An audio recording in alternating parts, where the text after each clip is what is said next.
So back in 2017, me and my wife, well, fiancé at the time, we decided to finally take a vacation. First one in years. We'd been saving up for a while and we booked a 2-week trip to Japan. Just enough time to unplug, relax, eat way too much ramen, and try not to kill each other while navigating Tokyo trains. We lived in San Francisco, had this cozy little apartment in the Mission District. Nothing fancy, but it had charm. And most importantly, it had Bentley and Tofu, our 2 rescue cats.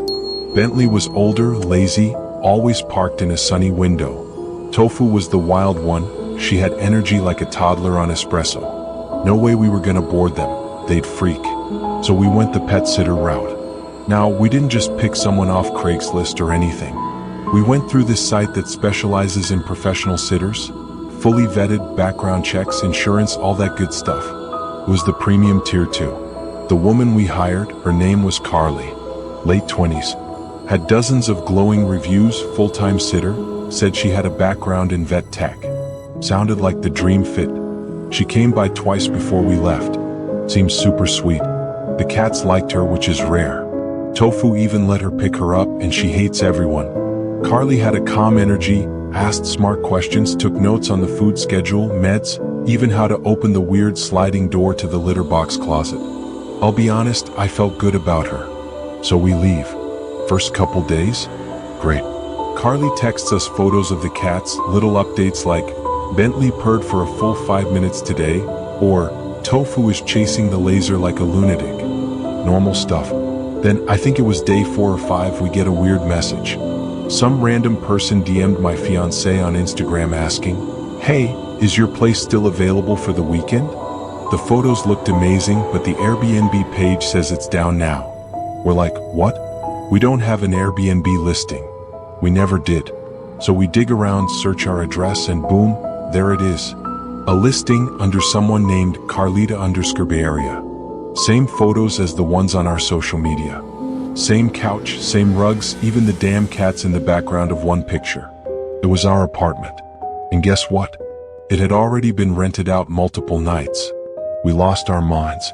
We tried calling Carly. No answer.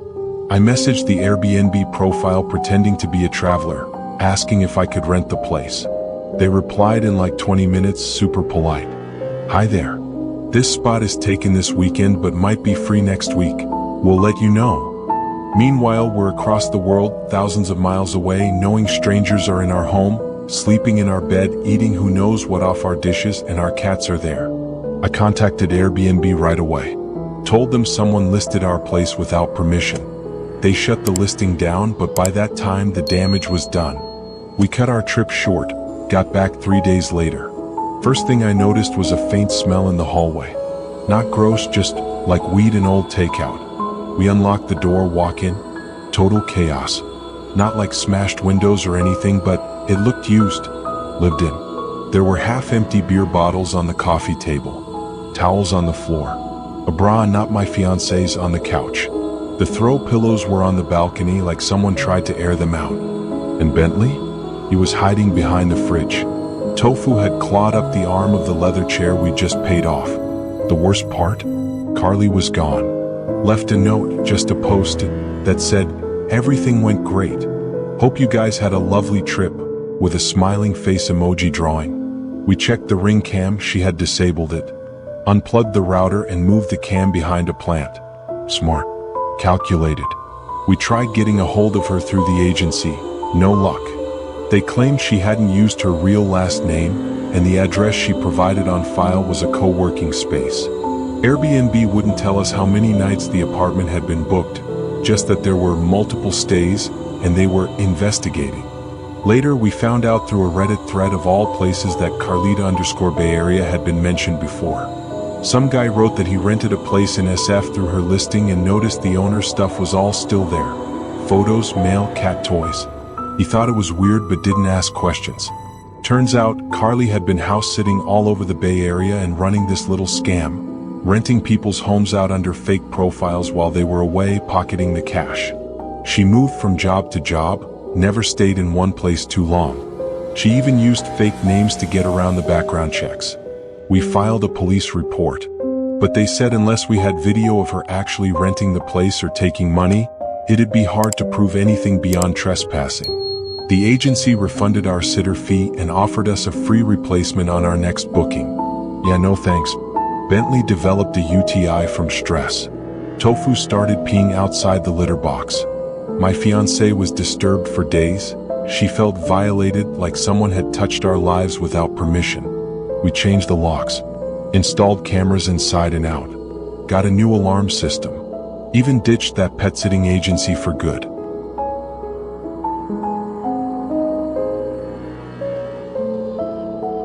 So this happened in the summer of 2021, not long after I moved to Texas for work.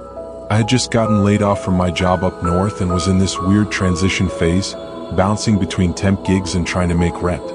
That's how I ended up dog sitting. Now look, I've always been a dog guy. Grew up with labs, even had a German Shepherd back in high school. So when I saw a listing on this local app, like a neighborhood pet sitting thing, I figured easy money. Feed the dogs, let them out, maybe throw a tennis ball or two. I didn't think twice. This couple, real nice on the phone, said they'd be out of town for 3 days and just needed someone to check in twice a day. They told me their dogs were protective, but sweet once they know you. Those were the exact words.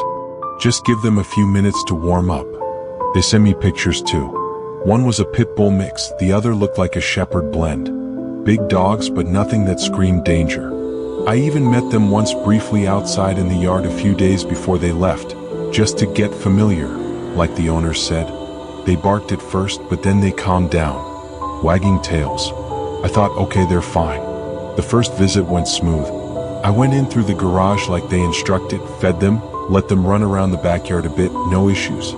Second visit, same thing. But the that third visit is something I'll never forget for the rest of my life. I remember it was a Thursday around 4:30 p.m., hot as hell outside. I had just finished another job and stopped by their place still in my work boots and jeans. Walked up the side gate, punched in the code they gave me. Garage door opened, dogs didn't bark, at first. That should have been my first red flag. I stepped inside like usual. But the second I opened the interior door from the garage into the house, it was like a switch flipped. Both dogs rushed me. No growl, no warning bark, just a blur of fur and teeth. The shepherd-looking one jumped straight for my face. I didn't even have time to throw my arms up. I felt teeth sink into my cheek, and then the other dog grabbed onto my leg. I slipped on the tile trying to back away and hit the floor hard. And after that, biting, ripping, snarling. It didn't feel real. It felt like a dream you scream yourself awake from. But I couldn't scream. One of them clamped down on my mouth. I tried to yell, tried to call for help, but all that came out was this muffled choking sound. I don't remember how long it lasted. Could have been 5 minutes or 20. All I know is I eventually blacked out. Next thing I remember, I was waking up in the hospital and I couldn't move my face. Literally couldn't move it. My arms were strapped down, gently I think for my own safety, and I could hear machines beeping. My whole body felt like it had been through a meat grinder. I tried to speak, but my mouth was swollen shut. Tubes in my nose. My jaw wired. And all I could see out of one eye was the blurry shape of someone standing nearby. A nurse, I think, said something like, "You're safe now. Don't panic." Later they told me I was in a medically induced coma for almost a week. My injuries were bad. They didn't sugarcoat it. My ears were nearly torn off, my lips had been shredded, and they counted over 800 individual bite marks. Not scratches, bites. Deep ones. Infection was a huge risk. The surgeons had to reconstruct parts of my face. Skin grafts, stitches, metal pins, months of recovery. But what really stuck with me wasn't just the physical part. It was when they told me that the dogs had no prior history of aggression reported. Nothing on file. And yet, when animal control showed up after a neighbor finally heard the noise and called 911, those dogs were still standing over me, growling, like they were guarding a kill. They weren't scared. They weren't confused. They were calm, like they'd done it before. The owners tried to downplay it, of course. Said maybe I startled them, that I came in too fast or wore something unfamiliar. But you don't startle two dogs into mauling someone nearly to death. So yeah, I sued them. I didn't want to, but the medical bills were horrifying.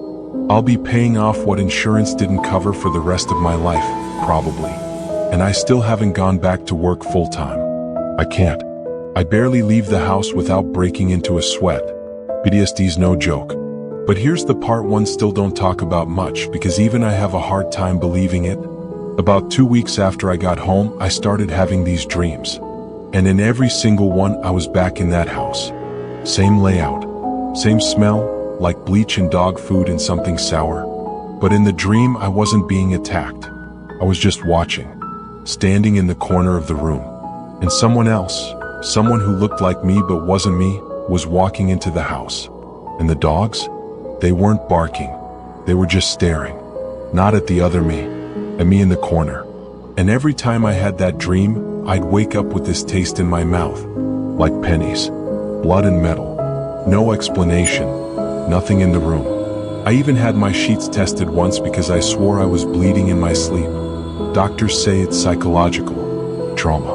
My brain trying to cope. But something about those dogs. The way they moved, the look in their eyes. It was something I don't want to experience ever in my life again. It felt colder, terrifying. Almost calculated. Like something else was behind their eyes. I don't know. Maybe I'm just reaching. Maybe I need to stop thinking about it.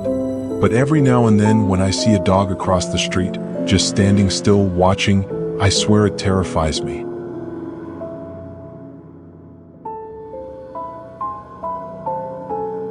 So back in 2017, I was renting out my place in California to a friend's mom while I traveled for work. Long story short, I was spending 3 months overseas doing contract work. Nothing glamorous, just grinding to make ends meet. I had a small house, 2 cats, and a senior beagle named Rocco. Sweetest old guy you've ever met. He had some hip issues, needed meds twice a day, nothing major, but he needed routine and affection. I couldn't just leave the animals alone. Boarding them for 3 months would have cost more than the flight. So I went with a pet sitting agency one of my co-workers recommended. Said they had great reviews, background checks, insurance, the whole deal. Sounded solid. I booked the sitter through the site. Her name was Lindsay. Early 30s, said she loved animals, did this full time, even sent pictures with other people's pets in the profile. Seemed legit. She came by once before I left. First red flag? She was 20 minutes late. Claimed traffic, which you know in LA that's always a fair excuse. She was friendly though. A little too friendly, maybe. Talked fast. Tapped her fingers on the counter a lot. I chalked it up to nerves. I went over the pet routines, the med schedule, how Rocco likes the living room rug more than his bed, even though I spent like $80 on that damn bed. She nodded, smiled, said she had it all written down. I gave her a key, shook her hand, and told her I appreciated it. She smiled again, kind of that smile where it doesn't reach the eyes. I should have trusted my gut. So I leave. I land overseas. First week, I get 2 texts from her, both with pictures of the cats and Rocco just lounging around. Seemed normal. Then radio silence. I reach out at the start of week 2, nothing. I try again 2 days later, still nothing. I call the agency, they say they'll look into it. 2 days later, I get a message from them saying Lindsay's unreachable. They said someone would go check on the pets immediately and that they were sorry for the trouble. That's when I knew something was off. I end up getting on a plane back home the following week. I land, grab my rental, and head straight for my place. I can't explain it, but my chest was tight the whole drive. Like I knew something bad was waiting. And man, I was not prepared for what I walked into. The front door was unlocked. Not wide open, just unlocked. I push it open, and the first thing that hits me is the smell. Not like something died, but just neglect. Rotting food, stale air, pet mess. My living room was trashed. Couch cushions flipped, cabinet doors wide open, broken glass on the floor. I step in slowly, calling for Rocco. No answer. No bark. My heart drops. I go into the kitchen. It's worse. My fridge is wide open, half empty. Frozen pizza boxes all over the counter. My liquor shelf? Cleared out. I open the hallway door to the laundry room, and there he is, Rocco, locked in there alone. He was shaking, whining. There was dried pee on the floor, and his food bowls were empty. He looked like he'd dropped 5 pounds in 2 weeks. I found the cats under the bed, scared out of their minds. Their litter box was overflowing, looked like it hadn't been scooped in days. I sat on the floor with Rocco in my lap and I just broke down. After about 10 minutes, I called the cops. I told them everything. Then I called the agency and demanded to know what the hell was going on. Turns out Lindsay wasn't even her real name. She used a fake last name, a prepaid phone, and the ID she submitted to the site? Stolen. They had no way to trace her. When they pulled the surveillance from my neighbor's Ring camera, you could see her bringing other people into my house. Strangers. A group of them came and went for days like it was some kind of Airbnb. I found cigarette burns in my carpet. My spare room wall had graffiti on it. Who brings spray paint into someone's home? She pawned my TV, sold my PS4, stole my old coin collection my granddad left me. I found beer bottles in my office and someone had drawn all over my family photos in Sharpie, mocking them. Like, who does that? The vet said Rocco was dehydrated and malnourished. My cats had stress sores from over-grooming. I had to spend thousands on cleanup, repairs, and legal stuff. A week after I got back, I get a call from a blocked number. I answer. Nothing for the first few seconds. Then a voice, female, kind of raspy, says, "You shouldn't leave your animals with strangers," and hangs up. Never heard from her again. The cops never found her. I tried to sue the agency, but they had this clause buried in their terms that said they weren't liable for independent contractor behavior, and since the ID was fake, it was a dead end. I still think about it sometimes. That someone walked into my life, pretended to care, then wrecked everything. Not for money. Not just to steal. But like she enjoyed it. Now, anytime I leave town, I install new cameras. I have neighbors check in daily. I even hired a private sitter once who was recommended by a family friend, but it still felt risky. Like I'm just waiting for the other shoe to drop. You never think it's gonna be you, until it is.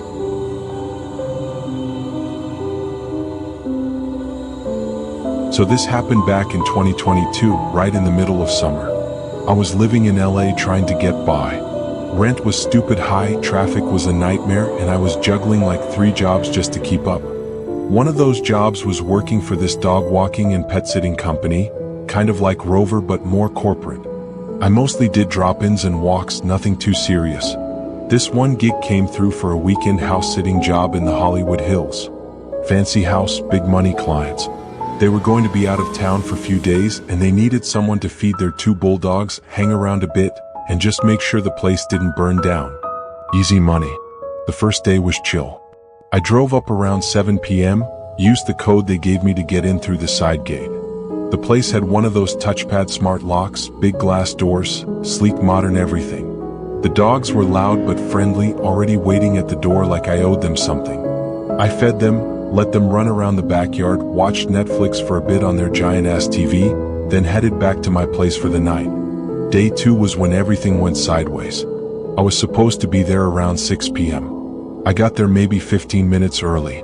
Sun was just starting to dip, casting those long shadows across the hills, and I remember thinking how quiet it was. Like abnormally quiet, even for that neighborhood. I walk up the side gate, press the code, and the gate opens like usual. But the dogs? They're not barking. That's the first thing that felt off. Those bulldogs were loud. Like they barked when a car drove by, let alone when someone opened the gate. I hesitated at the door. Then I noticed something else. The door, it was slightly open. Not wide open, just cracked. Enough that I could see a sliver of the living room lights. I stood there for maybe 10 seconds debating what to do. Part of me thought maybe they forgot to close it before they left. But another part was already screaming, "Don't go in." But I had a job to do, right? I stepped inside slowly and called out, "Hey, it's just me." The sitter? No response. And then I heard it. A bang from upstairs. Then something that sounded like a drawer slamming shut. I froze for a few minutes. I was about to turn and walk right out when I heard footsteps coming down the stairs. Heavy ones. Fast. Now listen, I'm not built for hero stuff. I don't carry a weapon. I barely even carry pepper spray. So I did what any underpaid, overworked guy would do in that moment.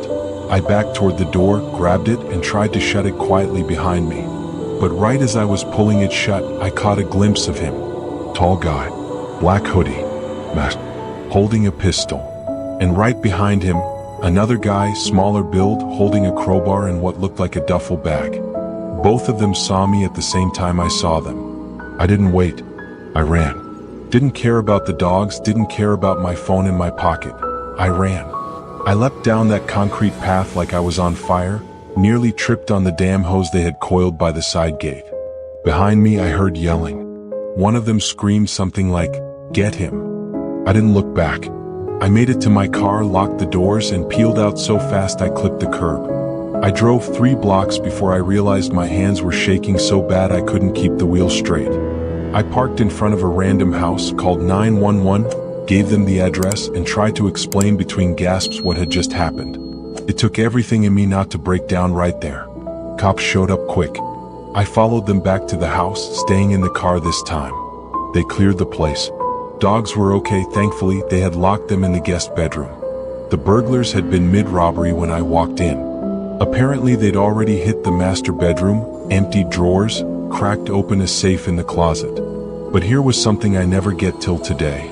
There were no signs of forced entry, no broken windows, no tampered lock.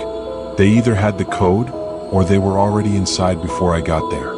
Which means they might have been watching the house. Maybe even watching me come and go the day before.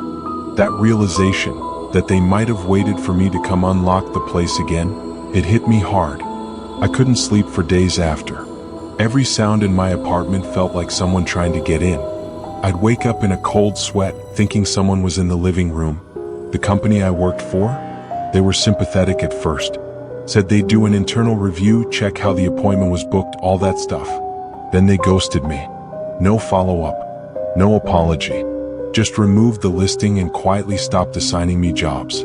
The owners of the house? Never even said thank you.